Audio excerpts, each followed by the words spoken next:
As with any MMO, fast leveling is pretty much the whole point of the game. While the new world will sometimes encourage a slower pace of play, most players will want to race towards level 60 to get started with the endgame content in PvP. Here are our tips on how to speed up your leveling up. Choose the right build. All you have to do involves getting an axe and bow to speed up the runs. Complete the correct tasks. It's a good idea to balance completing city quests with lots of side quests and streamline the main quest line. More about that below. Use the respawn function to shorten travel times. Since fast travel is a bit more difficult in the new world, it's a good idea to set up your camp and kill yourself so you respawn in the quest granting location. It can save up to 20 minutes while completing a task.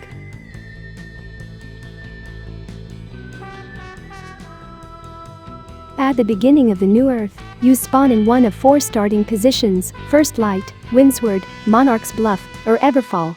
You can complete starter missions in any of these areas. However, an area like Everfall often has higher level mobs to kill, which can make completing side quests a little more difficult. It's a better idea to go to First Light and complete quests there. Other tasks to complete: town quests collected in a town board. Some of these are a lot of inoculation, like finding a bunch of chests, but some, like collecting iron or killing 20 deer, are much easier to complete. You can finish them while doing other quests. Group missions are a great way to earn XP and increase your faction rank in that region. These are given by your faction representative, depending on the faction you join. You won't get much XP, so choose the ones that can be completed while doing other side quests.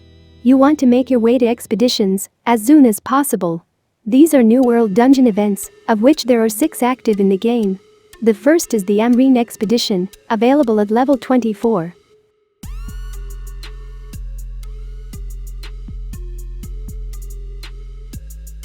Crafting is one of the most important parts of the New World game.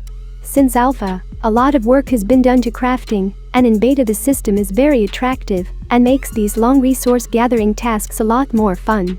That said, crafting definitely feels like an endgame component of the game.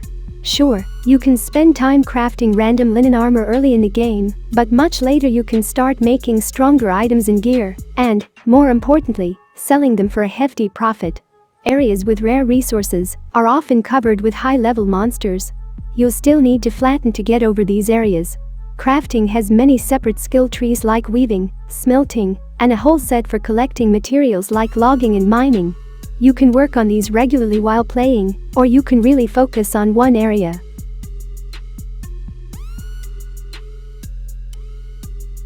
Crafting is one of the most important parts of the New World game. Since alpha, a lot of work has been done to crafting, and in beta the system is very attractive and makes these long resource gathering tasks a lot more. New World has a classless system, so while you'll want to master a certain build or playstyle, you're not instantly tied to being a support character or a tank. This is done by creating a structure. During your first few days in the new world, the build you use should be something that will help you complete missions quickly and eventually put on a strong performance in expeditions, the game's dungeon system. Different weapons have different mastery trees with points and levels unlocked by killing enemies. For example, the life staff is a classic support weapon with AoE improvements, while the hatchet is an all-round weapon with speed, stamina and damage, but no defensive abilities. You can always have 2 weapons in a build, primary and secondary. It's a lot of fun to create a structure that is a balance between the 2 weapons. Weapons and armor can be equipped with gems later in the game. For example, you might have a gem that increases a certain crafting skill or allows you to taunt on your armor. More rare high-level weapons come with extra gem slots and other innate power-ups. Fun. That said, crafting definitely feels like an endgame component of the game. Sure, you can spend time crafting random linen armor early in the game, but much later you can start making stronger items and gear and, more importantly, selling them for a hefty profit. Areas with rare resources are often covered with high-level monsters. You'll still need to flatten to get over these areas. Crafting has many separate skill trees like weaving, smelting, and a whole set for collecting materials like logging and mining. You can work on these regularly while playing, or you can really focus on one area.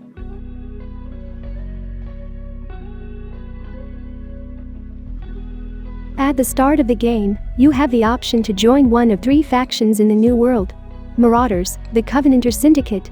Different factions have different cosmetic sets, but other than that they mostly work the same.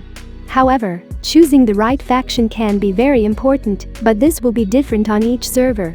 Factions can basically dominate large parts of the territory, raise taxes, and constantly win wars against the smaller faction. It's probably a good idea to go for the most dominant faction on the server. It looks like New World will have functionality to make sure a faction doesn't eat the entire server, but that's not so clear in beta. Choosing a smaller nation can yield greater benefits in the full version. Almost any piece of land in the New World can be bought and fought for. This makes up a large part of the PvP in the game. Different factions will fight for land. Once a domain is owned, the group can set a tax rate, receive rewards, and choose which projects to complete.